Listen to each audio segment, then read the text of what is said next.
Good morning and Merry Christmas to all of you.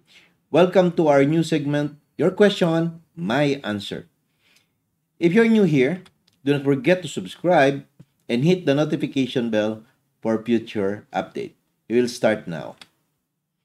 So, may tanong tayo dito kay Angelic Shane Bakulan 3 weeks ago. Hello po, attorney. Tanong ko lang po kung safe ba bumili ng lupa na walang titulo pero merong tax declaration. Ang seller po ay kamag-anak lang po ng papa ko at sila na po nakaposisyon. 50 years na. So, thank you for that question, Angelic. And I will answer your question. Before that, you have to understand what is a tax declaration. Declaration of real property or tax declaration is actually a property record. It is a property record of the local government unit concerned na tax sa atin for real property taxation. This is an assessment document maintained by the provincial, city, or municipal assessors which shows the market and assessed value of the property as the basis for the collection of real property tax or yung amilyar or yung tinatawag nating mehoras. That basis po nila para mag-conduct po ng collect ng real property taxation is under Republic Act 7160, yung Local Government Code of the Philippines. Local government units are allowed kasi to to do this local taxation, and one of which nga itong collection ng real property tax. Now, real property taxation involves land, building, pati yung mga pananim, no? And the question of Angelic here is about land. Let us proceed. Supreme Court, in their many decisions, sabi nila consistently that tax declarations and receipts are not conclusive evidence of ownership or of the right to possess land when not supported by any other evidence. They are merely indicia of a claim of ownership. That is the case of Republic of the Philippines versus Juanito Manintim, no? So, ibig sabihin niya, ang pino-point out lang niya na pag magpresenta ka ng tax declaration, hindi yun siya conclusive na evidence na ikaw na may-ari ng property, because we know for a fact that the best evidence or the best proof of ownership is the title itself, yung Torrens title natin. If you only present the tax declaration, hindi yan siya conclusive. But sabi ng Supreme Court, it is a indicia of a claim of ownership. So, bakit ka nga naman nagbabayad ng real property tax or ng amilyar kung hindi ka nag-claim ng ownership? Okay? And another case. This one is, sabi ng Supreme Court, tax receipts and declarations are prima facie proof of ownership or possession of the property for which such taxes have been paid. So, ano ibig sabihin ng prima facie? It is accepted as correct until proven otherwise. Ibig sabihin, it's rebuttable. Parang sinasabi, okay, tax receipts and declaration, parang puweba mo ng pagmamayari, pero pwedeng i-rebut yan siya. Yan ang sabi ng Supreme Court, no? Remember that ang kailangan din dito is that it should be coupled with proof of actual possession of the property. It can become the basis of a claim for ownership. Itong tax receipts and declaration daw, no? So, ibig sabihin, may actual possession of the property. So, yung nagbebenta, siya talaga ang possessor ng property. And, proceeding, sabi ng Supreme Court, by acquisitive prescription, possession in the concept of an owner, public adverse, peaceful, and uninterrupted may be converted to ownership. Ay, ibig sabihin lang kasi nito, sa katagalan ng panahon na na-occupy ng isang tao ang property, ang lupa, and he has acquired by prescription sa length of time, no? Na probably kanya na yung pagmamayari ng property. It is through ordinary acquisitive prescription na sabi sa batas, sa Civil Code, requires possession in good faith and with just title for 10 years. Okay. So, in extraordinary prescription of ownership on these real properties, no, kailangan ng 30 years na uninterrupted adverse possession. So, basta 30 years more na kayo nakastay dyan, continuous, walang nag-claim and everything, walang problema. So, in your question, Miss Angelique, 50 years na, saka mag-anak lang ng lolo ninyo. So, ibig sabihin, if nobody claims that, then that's good, no? And I think they have acquired it through extraordinary prescription. And if they have tax declaration and consistently paying the taxes, maganda yan. Pwedeng i-proceed ang transaction. Okay, but we have to discuss some simple guidelines for you to properly protect yourself. Okay?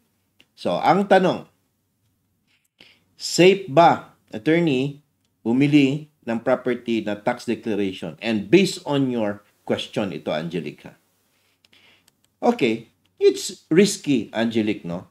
But it is possible. Kasi nga naman, lahat ng transaction po is risky talaga. Wala namang transaction na hindi risky kahit nga titulado na property, nagkakaroon pa rin ng risk, no? Nagkakalokohan, nagkakapalpakan. So, but it's risky but possible. But you have to just to take necessary precautions para maprotektahan mo rin ang sarili mo. As far as your question is concerned, ang nakagandahan doon is that 50 years in possession na sila, tapos kamag-anak nyo lang ang may-ari. Pero tingnan natin kung makakalusot ba siya dito sa mga helpful tips na ipabamigay ko sa iyo. Okay, remember these things, no? Angelique? Number one is that know the identity of the seller. So sabi mo, kamag-anak mo, so kilala mo talaga ang identity ng seller, no? Para doon sa mga hindi nakakakilala, dahil tax declaration lang hawak at binibenta sa inyo, you have to get a valid identification of that person. Ano ba yan? Mga government-issued IDs like passport, driver's license, SSS, humid ID, yung national ID natin kung meron na kayo. These are government-issued IDs para to establish the identity of the seller. Pero kay Angelique, kilala yata niya kasi kamag-anak nila eh. Alright. Second thing, Angelique, is second and number 3. Let's start with the second muna. Napindot ko yung number 3 kaagad. Know if the property is alienable and disposable. Nalala nyo sa ating mga discussion noon, yung alienable and disposable, punta kayo sa Senro, DNR, and ask a certification. Daladalahin nyo yung tax declaration and ipakita nyo, sir, ito pong area na ito kasi may address doon eh, at saka location ng property. Is this alienable and disposable? I would like to ask for a certification kung it is. Kasi pag alienable and disposable siya, check, ayan, okay yan siya. Ibig sabihin, it can be the subject of the commerce of man. Pwede po siyang i-acquire, pwede po siyang angkinin, at pwede po siyang patituluhan ng nag-claim ng property na yon. Okay? So, kung alienable and disposable, Angelique, go ahead. Let's see the third tip, no?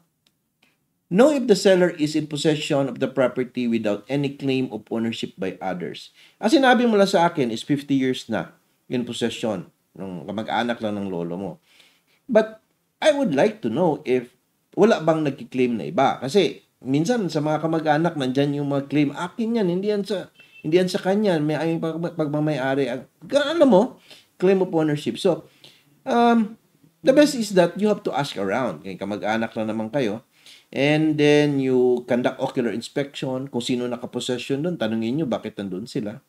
And you could also check doon sa Senro DNR kung meron bang protest and everything or meron bang nag-apply na ibang tao for patent. That is how you protect yourself. No? Kasi kailangan po to establish yung good possession. Yung sinasabi dito ng possession, kailangan uninterrupted, peaceful, quiet, walang adverse, walang nakikialam, walang nagki-claim na iba. And that would be the right possession na magkaroon tayo ng tinatawag natin yung kaninang acquisitive prescription. 10 years kung merong good faith and just title and 30 years kung notorious open and continuous possession. Uninterrupted. Okay. And let us proceed. Know how long the seller has been in possession. Yun nga yung sinasabi natin.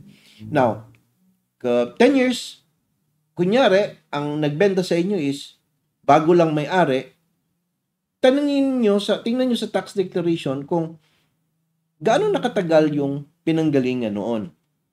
And from there, if ma-establish nyo na matagal na doon siya at pumasok na sila sa period ng prescription na 10 years or 30 years as the case may be, it's good. It's good to go. Alright? And then, know if the seller has been promptly paying the real property tax. Hindi lang kasi kailangan yung mag-declare lang tayo for familiar purposes, no? Tapos yearly, hindi na tayo magbayad.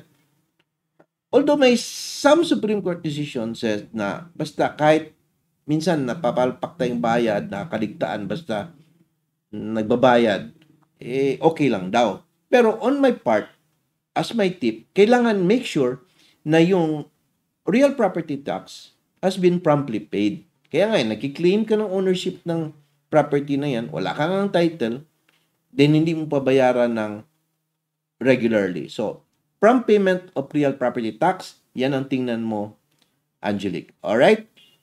And then, know if the seller has applied for a homestead or agricultural pre-patent or residential pre-patent. Di mo kasi nakwento sa akin kung anong klaseng lupa yan, kung agricultural ba or maliit ba for residential lang. And you go to the Senro DNR. Tingnan mo kung may application na sila doon. Kung may application na sila doon at walang opposition at nag-grant na, itanungin mo lang din sa Senro kung pwede bang i-transfer ang right sa'yo at ikaw na ang bibili.